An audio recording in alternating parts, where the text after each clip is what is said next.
नमस्कार दोस्तों, इस वीडियो में जिस स्टॉक के बारे में हम बात करने वाले हैं उसका नाम है NBCC इंडिया लिमिटेड। ये स्टॉक 169 के प्राइस पे ट्रेड कर रहा है एंड आज इसने अपर सर्किट लगाया था बट सस्टेन नहीं कर पाया, थोड़ी सी वहाँ पे भी प्रॉफिट बुकिंग देखी गई। तो इसने 19.45% का अप मूव दिया है, मतलब 19.5% का आज इसने अप मूव दिया है। मार्केट कैप इसकी हो गया 30,456 करोड़ की एंड मैंने इसके ऊपर फंडामेंटल वीडियो पहले ही बनाई है, मैं प्लेलिस्ट में ऐड कर दूंगी। साथ के साथ आपको बता दूं कि ये गवर्नमेंट का स्टॉक है, काफी बढ़िया स्टॉक है। अभी बजट के दौरान इंफ्रास्ट्रक्चर के बारे में बात हुई थी, तो ये रियल एस्टेट में है, कंस्ट्रक्शन में है, तो ये वैसे ही मिनिस्ट्री ऑफ, और ये स्टॉक इसका है मिनिस्ट्री, ये कंपनी जो है ministry of housing and urban affairs के अंडर है। तो ये पहले ही मुझे लगता है कि पहले ही स्ट्रांग हो जाता है, बजट को देख के पहले ही ये काफी स्ट्रांग हो चुका है। पहले ही फंडामेंटली वैसे भी स्ट्रांग है ये एंड अब और ज्यादा स्ट्रांग हो गया है। तो इसका रिजल्ट जो है अभी Q3 का आया नहीं है, 13 फरवरी को इसका Q3 का रिजल्ट आने वाला है। तो हम डिस्कस करेंगे आज के वीडियो में कि रिजल्ट से पहले पहले हम क्या मूव देख सकते हैं एंड क्या रेजिस्टेंस, क्या ब्रेकआउट, क्या कुछ देखा जा सकता है। ओके, तो जो मुझे फॉलो करते हैं, जिन्होंने पुरानी वीडियो देखी होगी, तो मैंने एक चैनल बनाया था एंड मैंने यहाँ पे एक रेजिस्टेंस की बात करी थी एंड उसके बाद बदला था कि यहाँ पे एक रेजिस्टेंस आ सकती है 104 के आसपास, और वो 104 के आसपास रेजिस्टेंस आई थी। बहुत ज्यादा तगड़ी रेजिस्टेंस आई थी, 3 बार उसको ब्रेकआउट करने की कोशिश करी थी, नहीं हुआ था। उसके बाद एक अच्छा खासा वॉल्यूम आया और इसकी रेजिस्टेंस ब्रेक हुई। उसके बाद ये स्टॉक ऊपर जाता गया एंड ये जो मैंने बोला था यहाँ पे रेजिस्टेंस आ सकती है, यहाँ से पिछले कल यहीं से रिजेक्शन लेके फिर सेटल हुआ था नीचे स्टॉक। ओके, तो ये बेसिकली मैंने क्यों लगाई थी लाइन, क्योंकि ये ना बहुत पुरानी रेजिस्टेंस है। अगर आप देख सकते हैं, मैं इसको थोड़ा सा पीछे करके दिखा रही हूँ, ये देखिए, तो ये पुरानी रेजिस्टेंस थी, तो ये इसलिए मैंने ये लाइन ड्रॉ करी थी कि यहाँ रेजिस्टेंस आ सकती है। ओके, तो देखिए अब इसने सारी रेजिस्टेंस को ब्रेक कर दिया है, यहाँ पे काफी अच्छे वॉल्यूम के साथ इसने ब्रेक किया है एंड आज 23 करोड़ के आसपास का इसको वॉल्यूम मिला है। अब देखिए कल की चीजें क्या हो सकती है, तो ये तो प्राइस रेंज मैंने पुरानी एनालिसिस के अकॉर्डिंग लगाया था। ओके, तो अब क्या हो सकते हैं इसके टारगेट्स। पहली बात तो ये RSI की बात करें तो 91.60 के ऊपर है RSI, जो कि एक काफी ज्यादा, मतलब मेरी लैंग्वेज की जो मैं बात करूं तो ओवरबॉट जोन में जा चुका है।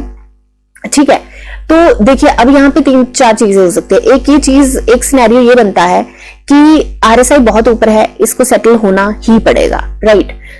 दूसरी बात, बजट की वजह से बहुत सारी ऐसी चीजें हुई हैं कि जिससे इनको जूम अप का एक चांस मिला है एंड होना भी चाहिए, क्योंकि अब तो सारी चीजें ही इन कंपनीज के फेवर में है। इन कंपनी, क्योंकि गवर्नमेंट की कंपनीज हैं तो इनको डेफिनेटली कॉन्ट्रैक्ट्स भी मिलेंगे, तो ये एक अच्छी बात भी है। और तो अब देखिए RSI जो होती है एक ऑसिलेटर है एंड ये 0 और 100 के बीच में ही भाग सकता है एंड अभी ये बहुत हाई पे है।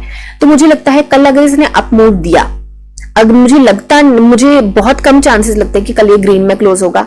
हो सकता है ये अप मूव दे बट ये ग्रीन में क्लोज ना हो कल। प्रॉफिट बुक की देखी जाए कल, क्योंकि देखिए अप मूव क्यों दे सकता है, क्योंकि वॉल्यूम बहुत आया है, 23 करोड़ के आसपास का वॉल्यूम आया, तो मेरे को लगता है अप मूव हो सकता है।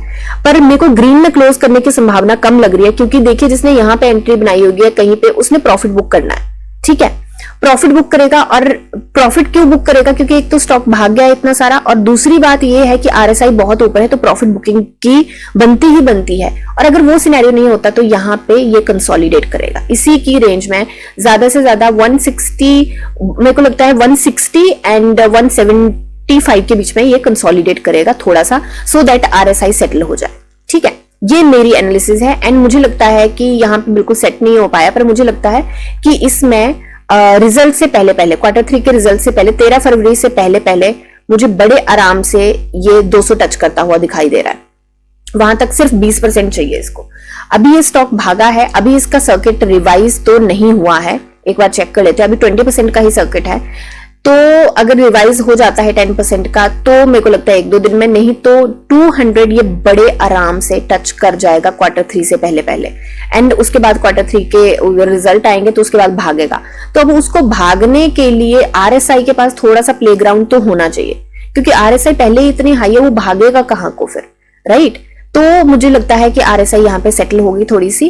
तो शॉर्ट टर्म के लिए अगर आप एंट्री बनाना चाहते हैं तो आई सजेस्ट कि ना बनाएं अभी, थोड़ा सा इसको सेटल होने दे, तो कोई बात नहीं अगर 1-2 रुपए ऊपर नीचे मिल जाएगा, पर लॉस तो नहीं होगा, आप ज्यादा दिन के लिए आपकी इन्वेस्टमेंट ट्रैप नहीं होगी। और अगर लॉन्ग टर्म के लिए एंट्री बनाना चाहते हैं तो काफी स्ट्रॉन्ग स्टॉक है, फ्यूचर ब्राइट है, एंड इस सेक्टर में काफी कुछ होने वाला है, इंफ्रास्ट्रक्चर में है, ये रियल स्टेट में है, तो ये स्टॉक ऊपर जाएगा ही जाएगा। एंड ऊपर से सबसे इंपॉर्टेंट बात, ये गवर्नमेंट का स्टॉक है, तो ये ऊपर जाएगा ही जाएगा। तो लॉन्ग टर्म के लिए जैसे मैं बोलती हूँ, any time is good time for long term. तो ये मेरी एनालिसिस है। अभी देख लेते हैं कोई ऐसी न्यूज तो नहीं आई है जो कि प्राइस के अप डाउन में कुछ कर सकती है। तो देखिए ये तो है कि वही न्यूज है 25 को आई थी कि हाँ रिजल्ट आएगा, एंड चेंज सीनियर मैनेजमेंट है चेंज, तो उसमें इतना कोई हमारे इस पे फर्क नहीं पड़ेगा। तो ये मेरी एनालिसिस है, बाई सेल की कोई रेकमेंडेशन नहीं है। अपनी एनालिसिस करिए, जानिए समझिए पढ़िए और फिर इन्वेस्ट कीजिए। Thank you and happy investing.